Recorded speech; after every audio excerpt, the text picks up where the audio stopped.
नमस्कार साथियों, आप सभी का स्वागत है आपके अपने YouTube channel daily GK master पर। दोस्तों, आज है 29 जून और 29 जून से जितने भी करंट अफेयर्स के क्वेश्चन अपडेट हुए हैं वो लेकर के आए हैं। सारे महत्वपूर्ण क्वेश्चन हैं आपके, जैसे आरआरबी की एग्जामें लगती है तो उसके लिए भी इम्पोर्टेंट है। एनटीपीसी की, एएलपी की एग्जामें लगेगी, ठीक है। एनडीए की एग्जामें लगेगी, डिफेंस की एग्जामें लगेगी आप लोगों की, एसएससी एग्जामें लगती हैं उनमें भी करंट अफेयर्स के क्वेश्चन पूछे जाते हैं। यूपीएससी हो गई, अदरवाइज कोई सी भी एग्जाम लगेगी तो उनमें करंट अफेयर्स के क्वेश्चन जरूर पूछे जाते हैं।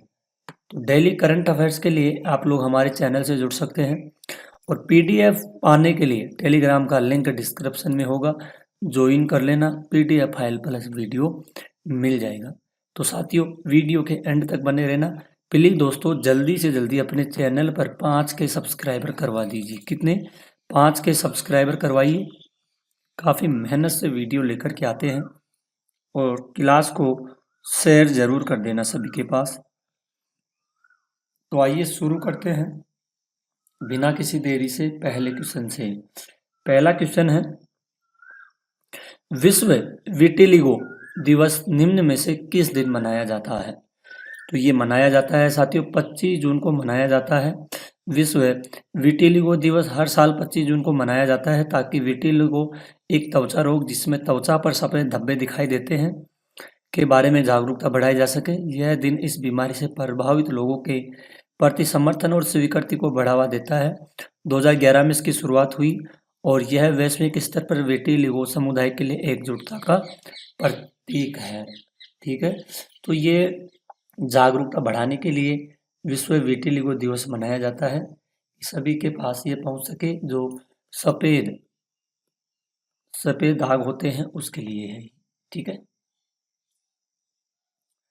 नेक्स्ट क्वेश्चन है, निम्न में से कौन सा राज्य खेलो इंडिया यूनिवर्सिटी के 5वें संस्करण का आयोजन करेगा? तो 5वें संस्करण का आयोजन करेगा, ये करेगा राजस्थान करेगा। ठीक है, खेलो इंडिया यूनिवर्सिटी के 5वें संस्करण का उद्घाटन राजस्थान करेगा। ठीक है, जिसमें सभी भारत में सभी युवा प्रतिभाओं को प्रोत्साहित करने और खेल संस्कृति को बढ़ावा देने के लिए आयोजित किया जाएगा। 5वां संस्करण राजस्थान में आयोजित होने जा रहा है जो विभिन्न विश्वविद्यालयों के बीच प्रतिस्पर्धा को बढ़ावा देगा। यह आयोजन खेल मंत्रालय और भारतीय विश्वविद्यालय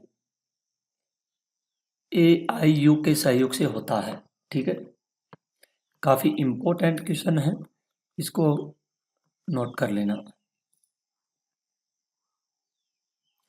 नेक्स्ट क्वेश्चन है, बोत्सवाना माँ से बच्चे तक किस रोग के संचरण को समाप्त करके स्वास्थ्य संगठन WHO की गोल्ड टीयर स्थिति प्राप्त करने वाला पहला अफ्रीकी देश बना है? तो HIV पहला अफ्रीकी देश बना है। ठीक है, और ये उल्लेखनीय सफलता हासिल की है जिसके लिए विश्व स्वास्थ्य संगठन ने इसे गोल्ड टीयर स्थिति प्रदान की। यह उपलब्धि अफ्रीकी देशों के लिए एक मील का पत्थर है जो दर्शाती है कि प्रभावी स्वास्थ्य नीति और कार्यक्रम के माध्यम से इस गंभीर बीमारी को नियंत्रित किया जा सके। अगला क्वेश्चन है, निम्न में से किस शहर में 7वें हेलीकॉप्टर और छोटे विमान शिखर सम्मेलन का आयोजित किया जा रहा है? दोस्तों, आप लोग इन क्वेश्चन को इंग्लिश में भी देख सकते हो। तो 7वें हेलीकॉप्टर और छोटे विमान शिखर सम्मेलन का आयोजन किया जा रहा है। कहाँ पर होगा ये? पुणे में होगा। कहाँ पर होगा? पुणे में। ठीक है, तो पुणे में आयोजित किया जाएगा जिसमें विमान क्षेत्र में नवाचार, सुरक्षा तकनीकी पर प्रगति पर चर्चा हुई। यह आयोजन भारत में हेलीकॉप्टर, छोटे विमानों के उपयोग को बढ़ावा देने और क्षेत्रीय कनेक्टिविटी को बेहतर बनाने के लिए महत्वपूर्ण माना जाता है। ये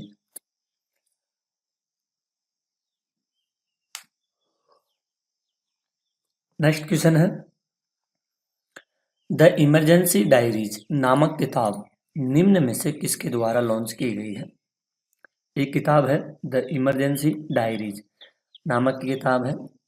तो साथियों, ये लॉन्च की गई है अमित शाह जी के द्वारा, जो भारत के कौन है? ये हैं भारत के गृह मंत्री हैं। इनके द्वारा यह पुस्तक लॉन्च की गई है द इमरजेंसी डायरीज। इसमें 1975 की आपातकालीन अवधि के अनुभवों और प्रभाव को दर्शाती है। इसे केंद्रीय गृह मंत्री अमित शाह द्वारा लॉन्च किया गया जो इस अवधि के ऐतिहासिक और राजनीतिक महत्व को उजागर करता है। यह पुस्तक उस समय की घटनाओं को समझने के लिए एक महत्वपूर्ण दस्तावेज भी देता है।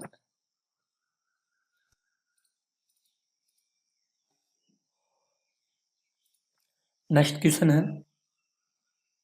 निम्न में से किस देश में भारतीय कृषक उर्वरक सहकारी संस्था इफ्को द्वारा अपना पहला विदेशी नैनो उर्वरक विनिर्माण संयंत्र स्थापित किया जाएगा? तो ये स्थापित किया जाएगा ब्राजील में। कहाँ पर किया जाएगा? ब्राजील में स्थापित किया जाएगा। भारतीय कृषक उर्वरक सहकारी संस्था इफ्को ने ब्राजील में अपना पहला विदेशी नैनो उर्वरक विनिर्माण संयंत्र स्थापित करने की योजना बनाई। यह कदम नैनो तकनीक आधारित उर्वरकों के उपयोग को बढ़ावा देगा, जो कृषि उत्पादकता को बढ़ाने और पर्यावरणीय प्रभाव को कम करने में सहायक भी करेगा। ठीक है। नेक्स्ट क्वेश्चन है, निम्न में से किस राज्य में भारत के पहले तितली अभयारण्य का उद्घाटन किया गया है? तो तितली अभयारण्य का उद्घाटन कहाँ पर हुआ है? केरल में इसका उद्घाटन किया गया है। भारत का पहला होगा तितली अभयारण्य केरल, जो जैव विविधता संरक्षण के लिए एक महत्वपूर्ण कदम है। यह अभयारण्य विभिन्न प्रजातियों की तितलियों के संरक्षण और उनके प्राकृतिक आवास को बढ़ावा देने के लिए बनाया गया, जो पर्यावरणीय जागरूकता पर्यटन को भी प्रोत्साहित करता है। ठीक है। नेक्स्ट क्वेश्चन है, निम्न में से किस दिन को नया बांग्लादेश दिवस के रूप में मनाने की घोषणा की गई है? तो नया बांग्लादेश दिवस के रूप में मनाने की घोषणा की गई है, ये 8 अगस्त को। कब? 8 अगस्त को मनाया जाएगा बांग्लादेश के दिवस के रूप में नया बांग्लादेश, जो बांग्लादेश के इतिहास में एक महत्वपूर्ण घटना को चिन्हित करता है। यह दिन देश हाल ही के राजनीतिक सामाजिक परिवर्तनों को दर्शाता है और इसे राष्ट्रीय एकता नई शुरुआत के प्रतीक के रूप में घोषित भी किया जाता है। अगला क्वेश्चन है, निम्न में से किस शहर में भारत की पहली क्वांटम कंप्यूटिंग वैली को लॉन्च किया गया है? काफी इंपॉर्टेंट क्वेश्चन है। क्वांटम कंप्यूटिंग चिप या कंप्यूटिंग वैली को लॉन्च किया जाएगा।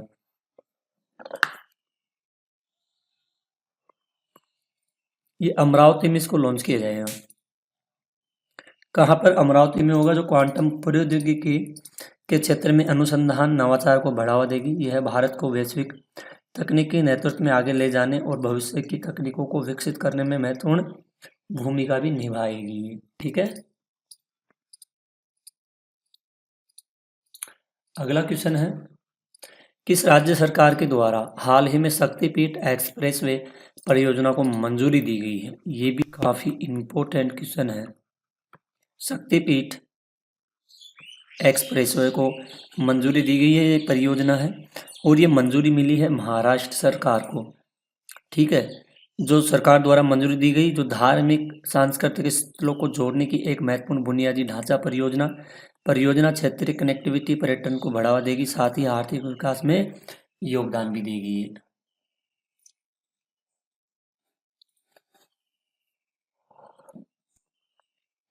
नेक्स्ट क्वेश्चन है, हाल ही में किस स्थान पर भारतीय सेना द्वारा ऑपरेशन बिहाली शुरू किया गया है?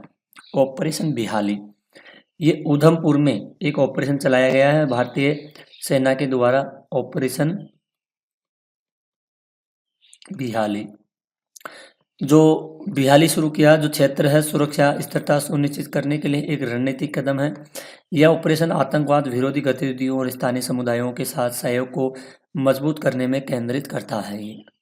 ठीक है दोस्तों, डेली करंट अफेयर्स के लिए हमारे चैनल से जुड़ जाइए और जल्दी से अपने चैनल पर 5 के सब्सक्राइबर आप लोग करवा दीजिए। काफ़ी मेहनत से वीडियो लेकर के आते हैं। नेक्स्ट क्वेश्चन है, निम्न में से कौन ब्रांड फाइनेंस रिपोर्ट 2025 के अनुसार भारत का पहला $30 बिलियन पार करने वाला ब्रांड बन गया है? ये भी काफ़ी इंपॉर्टेंट क्वेश्चन है साथियों। ये बना है टाटा समूह है। कौन सा बना है? टाटा समूह में बना है $30 बिलियन पार करने वाला brand ambassador. Brand finance report 2025 के अनुसार टाटा समूह भारत का पहला ब्रांड बन गया जिसने $30 बिलियन का मूल्यांकन पार किया। यह उपलब्धि टाटा की वैश्विक उपस्थिति, विविध व्यवसायों और मजबूत ब्रांड मूल्य को दर्शाती है, जो भारत के आर्थिक विकास में महत्वपूर्ण योगदान भी देती है। निम्न में से किस शहर में भारत का प्रमुख जैव विविधता कार्यक्रम भारतीय संरक्षण सम्मेलन आइकॉन 2025 आयोजित किया गया है? ये आयोजित किया गया है दोस्तों, कहाँ पर? देहरादून में आयोजित किया गया है। जो भारत में जैव विविधता संरक्षण के लिए एक प्रमुख मंच है। यह सम्मेलन पर्यावरणीय मुद्दों पर चर्चा, नीति निर्माण और संरक्षण पहलों को बढ़ावा देने के लिए महत्वपूर्ण बताई गई है। अगला क्वेश्चन है, निम्न में से किस देश में अंडर 2023 रेसलिंग चैंपियनशिप 2025 आयोजित की गई है? यह क्वेश्चन इंपॉर्टेंट है। ये की गई है वियतनाम में की गई है। वियतनाम में की गई है अंडर 23 एशियन रेसलिंग, जिसमें एशियाई देशों के युवा पहलवानों ने अपनी प्रतिभा का प्रदर्शन किया। यह आयोजन क्षेत्रीय स्तर पर कुश्ती को बढ़ावा देने और उभरते हुए खिलाड़ियों को मंच प्रदान करने के लिए महत्वपूर्ण देता है। तो साथियों, आज के आपके टॉप 15 क्वेश्चन थे, इन सभी को अपन ने कवर किए हैं। सारे इम्पोर्टेंट है एग्जाम की दृष्टि से। आप लोग डेली वीडियो के एंड तक बने रहना और क्लास को ज़्यादा से ज़्यादा शेयर करना है बहन भाइयों। और आप लोगों से निवेदन है, जल्दी से 5 के सब्सक्राइबर अपने चैनल पर आप लोग करवा दीजिए, ठीक है।